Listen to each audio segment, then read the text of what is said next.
Salam əziz izləyicilər, hər vaxtınız xeyirli olsun. Bugün buz mürəbbəsi, yəni cəviz mürəbbəsi hazırlayırıq. Və bu videoda yaşıl, acı cəvizdən necə gözəl, dadlı, parlaq mürəbbə hazırlanmasını göstəririk. İnanın ki, ilk dəfə hazırlamaq istəyən xanımlar videonu diqqətlə addım-addım izləyərək çox gözəl mürəbbə hazırlaya bilər. İlk öncə cəvizləri soymaqla başlayırıq. Onu deyim ki, mürəbbə bir neçə mərhələdən ibarətdir. Yəni cəvizlər soyulur, suda saxlanılır bir neçə gün.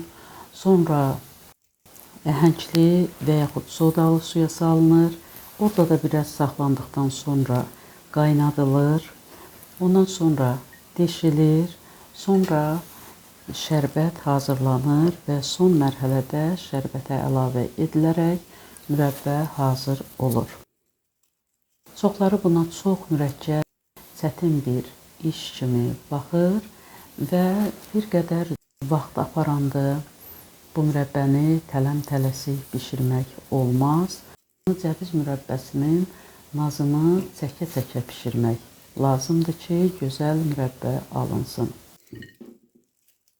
Cəviz mürəbbəsi təkcə dadı ilə yox, həm də sağlamlığa olan faydaları ilə də seçilir. Cəviz mürəbbəsi beynin fəaliyyətini gücləndirir, yaddaşı və diqqəti artırır. Eləcə də qan azlığının qarşısını alır. Dəmir və for turşusu ilə zəngin olduğuna görə qan azlığı olan insanlar üçün bu təbii bir dərmandır. İmmuniteti möhkəmləndirir. İodla zəngin olduğu üçün yaşıl, qoz, qalxana bənzər vəzi funksiyalarını qaydaya salır. Yəni zob xəstələri üçün çox faydalıdır. Maqnezium və B qrupu vitaminləri ilə zəngin olduğu üçün əsəbləri sakitləşdirir, yuxunu tənzimləyir. Cəviz mürəbbəsi bağırsaq fəaliyyətinə də yaxşı təsir göstərir. Günə ac qarnına bir cəviz mürəbbəsi ilə başlamaq sağlamlığa müsbət təsir göstərir, eləcə də insanı ruhlandırır. Mürəbbənin ən çətin hissəsi cəvizlərin qabığının soyulmasıdır.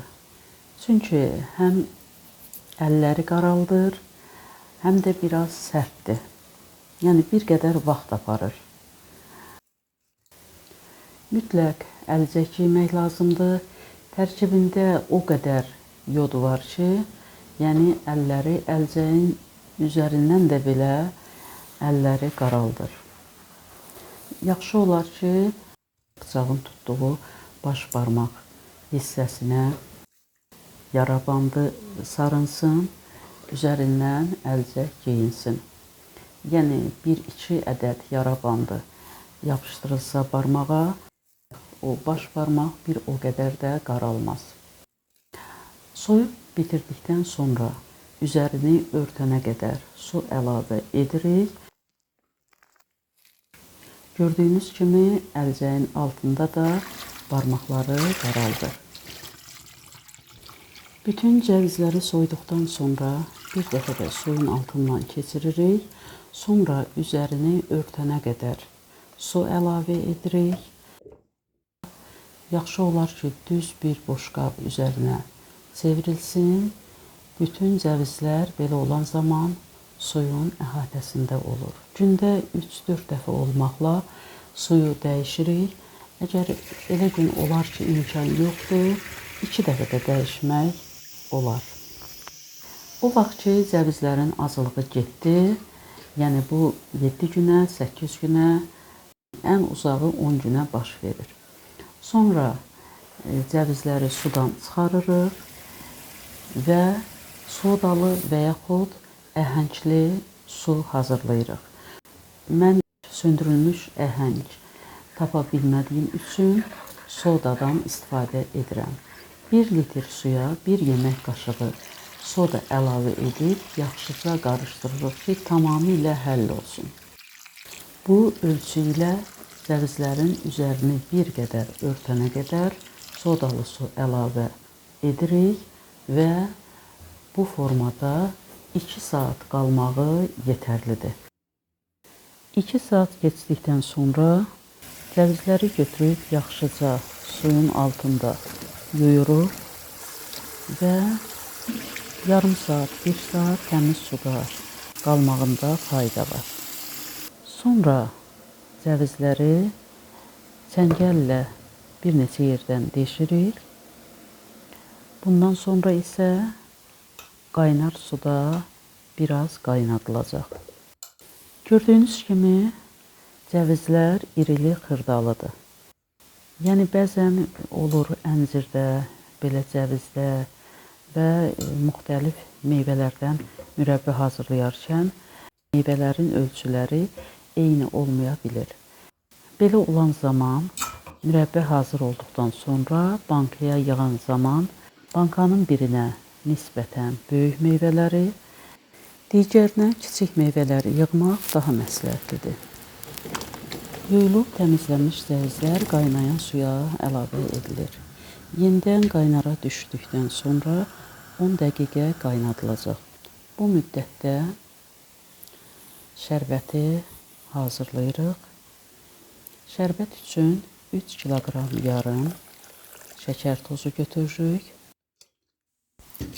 7 stəkan isə qaynanmış su əlavə edirik şəkər tozunun üzərinə və şərbət hazırlayırıq. Cəvizlər də qaynamağa başlayıbdı.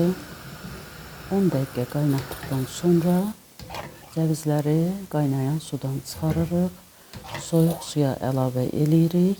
Eyni zamanda suyun altından da keçiririk ki, üzərindəki köpüklərdən tamamilə təmizlənsin və sonra qaynayan şərbətə əlavə edirik. Cəviz mürəbbəsi 3 dəfəyə bişirilir. Birinci dəfə qaynara düşdükdən sonra 5-6 dəqiqə qaynayır. Bu müddətdə köpüklər yığılır. Cəviz mürəbbəsi də çox köpük verən bir mürəbbədir. Köpüklər yığıldıqdan sonra altı söndürülür və soyuyana qədər qalır. Tamamilə soyuduqdan sonra ikinci dəfə odun üzərinə qoyuruq və qaynara düşən zaman içərisinə hardasa 15-20 ədəd mixək, eyni zamanda 6-7 ədəd hil əlavə edirik. Yəni cəviz mürəbbəsində ən vacibi mixəkdir.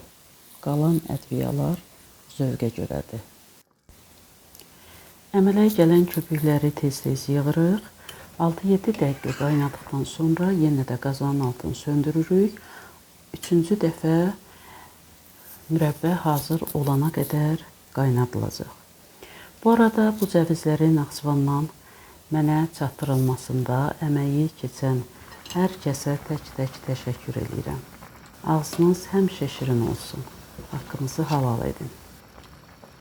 Üçüncü dəfə mürəbbəni qaynamağa qoyduq və qaynamağa başlayıb bir qədər qaynadıqdan sonra artıq hazır olma əlamətləri görünür ki, bu da köpüklərin daha böyük və şəffaf olmasından ibarətdir. Və bura bir neçə dilim limon əlavə edirik. Eyni zamanda çay qaşığının yarısına qədər limon duzu əlavə edirik. Qarışdırırıq. Köpükləri yığılır. Yavaş-yavaş mürəbbə hazır olmağa başlayır. Çox gözəl, ətirli, dadlı, şəffaf bir mürəbbə alındı.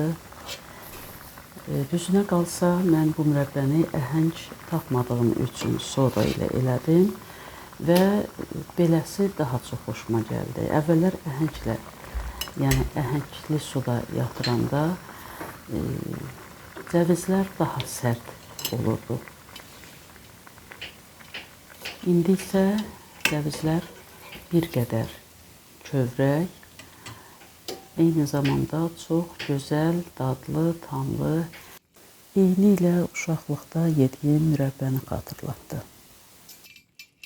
Bu formada mürəbbəmiz hazır oldu. Və budur. Sağlamlıq və şirinlik bir arada. Düzdür, indi çoxlar deyəcək ki, şirinin nəyi sağlamlıqdır. Amma cəviz mürəbbəsi həqiqətən çox faydalıdır.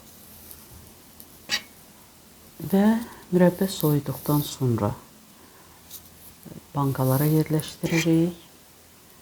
Qapaqlarını bağlayırıq. Hələ ki gec deyil, siz də hazırlayın və hazırladığınız bütün nemətləri sağlıqla istifadə edin. Videonu bəyəndinizsə, bəyən düyməsinə sıxın və kanalımıza abunə olun. Videomuz başa çatdı. Sağ olun, yeni videolarda görüşənədək.